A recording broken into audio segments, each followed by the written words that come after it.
नमस्कार। Prabhas action news network के खास कार्यक्रम शौर्य पथ में आप सभी का स्वागत है। वैश्विक संघर्षों और तेजी से बदलते सामरिक समीकरणों के इस दौर में भारत के रक्षा मंत्री राजनाथ सिंह ने अपनी दूरदर्शी रणनीति से पूरी दुनिया को चौंका दिया है।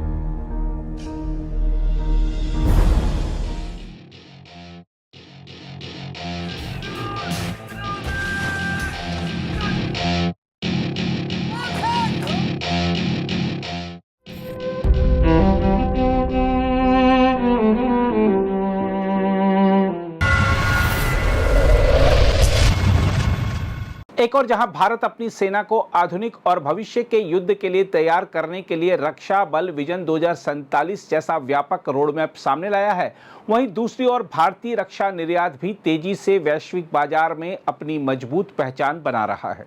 ब्रह्मोस जैसी अत्याधुनिक मिसाइल प्रणालियों की अंतर्राष्ट्रीय मांग और इंडोनेशिया जैसे देशों के साथ हुए समझौते यह स्पष्ट संकेत दे रहे हैं कि भारत अब केवल अपनी सुरक्षा तक सीमित नहीं है, बल्कि वैश्विक रक्षा व्यवस्था में भी एक निर्णायक शक्ति के रूप में उभर रहा है। देखा जाए तो आज दुनिया ऐसे दौर से गुजर रही है जहां हर महाद्वीप में संघर्ष, शक्ति संतुलन और सामरिक प्रतिस्पर्धा तेज हो चुकी है। इसी दौरान रक्षा मंत्री राजनाथ सिंह द्वारा जारी किया गया दस्तावेज रक्षा बल विजन 2047 इसी रणनीतिक सोच का सशक्त उदाहरण है, जो स्पष्ट करता है कि मोदी सरकार भारत को केवल सुरक्षित ही नहीं बल्कि सामरिक रूप से प्रभावशाली राष्ट्र बनाने के संकल्प के साथ आगे बढ़ रही है। नई दिल्ली के साउथ ब्लॉक में जारी इस व्यापक दृष्टि दस्तावेज का उद्देश्य वर्ष 2047 तक भारत की सेना को आधुनिक, समन्वित, तकनीकी रूप से उन्नत और विश्व स्तर पर सम्मानित सैन्य शक्ति में बदलना है। यह वही वर्ष होगा जब भारत अपनी स्वतंत्रता के 100 वर्ष पूरे करेगा।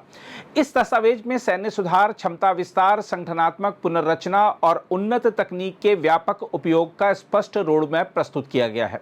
दरअसल आज युद्ध का स्वरूप तेजी से बदल रहा है। अब केवल जमीन, समुद्र और आकाश में लड़ाई नहीं होती, बल्कि सूचना प्रौद्योगिकी और साइबर जैसे अनेक क्षेत्रों में भी मुकाबला होता है। इसी कारण इस विजन दस्तावेज में भारतीय सेना को बहुक्षेत्रीय और तीव्र प्रतिक्रिया देने वाली शक्ति के रूप में विकसित करने की योजना रखी गई है। लक्ष्य यह है कि भारत की सेना किसी भी संभावित खतरे का समय रहते जवाब दे सके और दुश्मन को आक्रामक कदम उठाने से पहले ही रोक सके। इस रणनीति का सबसे महत्वपूर्ण पहलू तीनों सेनाओं के बीच बेहतर समन्वय और संयुक्त क्षमता का विकास है। थल सेना, नौसेना और वायुसेना के बीच योजनाओं, अभियानों और तकनीकी विकास में गहरा तालमेल स्थापित किया जाएगा।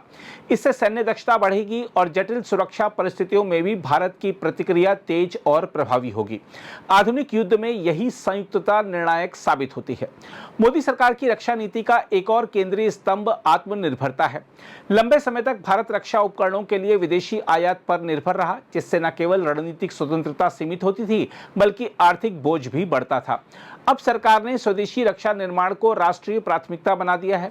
नई नीति के तहत देश में रक्षा उत्पादन, अनुसंधान और तकनीकी नवाचार को अभूतपूर्व प्रोत्साहन दिया जा रहा है। रक्षा बल विजन 2047 इसी आत्मनिर्भरता की दिशा में एक महत्वपूर्ण कदम है। इसमें स्वदेशी तकनीक के विकास, घरेलू रक्षा उद्योग को मजबूत करने और भारतीय परिस्थितियों के अनुरूप सैन्य समाधान तैयार करने पर जोर दिया गया है। इससे सेना की तैयारी मजबूत होगी और साथ ही देश की अर्थव्यवस्था को भी नई गति मिलेगी।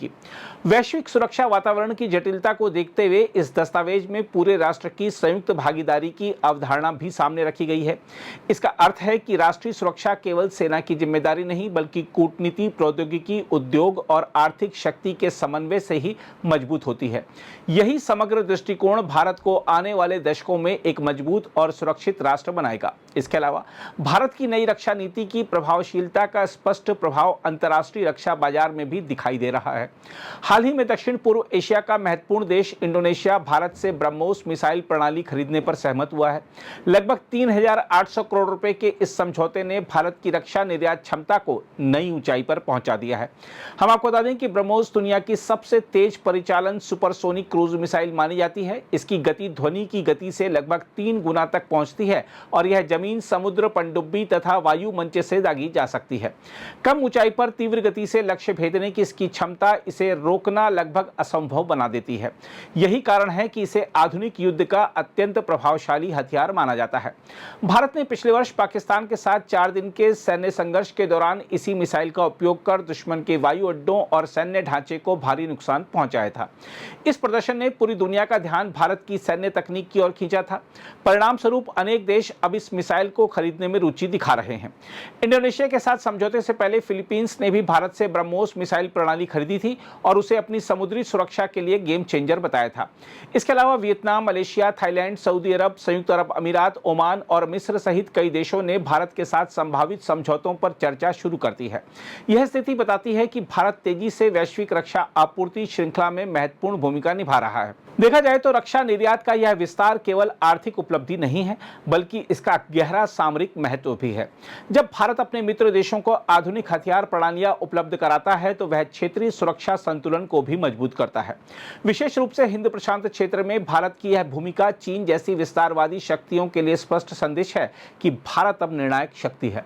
स्पष्ट है कि मोदी सरकार की रक्षा नीति ने भारत की सैन्य शक्ति, तकनीकी क्षमता और वैश्विक प्रतिष्ठा को नई दिशा दी है। जहां एक और सेना को आधुनिक बनाने के लिए दीर्घकालिक योजना बनाई जा रही है, वहीं दूसरी ओर रक्षा निर्यात के माध्यम से भारत आर्थिक और सामरिक दोनों स्तरों पर मजबूत हो रहा है। रक्षा बल विजन 2047 इस परिवर्तन की आधारशिला है। यह दस्तावेज केवल सैन्य सुधार का खाका नहीं, बल्कि विकसित भारत के उस भविष्य का घोषणा पत्र है जिसमें भारत की सेना तकनीकी रूप से उन्नत, युद्ध के लिए सदैव तैयार और विश्व मंच पर सम्मानित शक्ति के रूप में खड़ी होगी। बहरहाल, आज जब वैश्विक राजनीति अनिश्चितता और संघर्ष के दौर से गुजर रही है, तब भारत की यह दूरदर्शी रक्षा नीति न केवल देश की सुरक्षा सुनिश्चित करेगी, बल्कि आने वाले दशकों में भारत को विश्व शक्ति के रूप में स्थापित करने का मार्ग भी प्रशस्त करेगी। यही वह आक्रामक और आत्मविश्वासी रणनीति है जिसने भारत को नई सामरिक ऊंचाइयों की ओर अग्रसर कर दिया है। अगर आप भी लेना चाहते हैं देश दुनिया की तमाम जानकारी तो आज ही सब्सक्राइब करें हमारे चैनल को। साथ ही नीचे दिए बेल आइकन को जरूर दबाएं ताकि हर अपडेट आप तक पहुंच सके।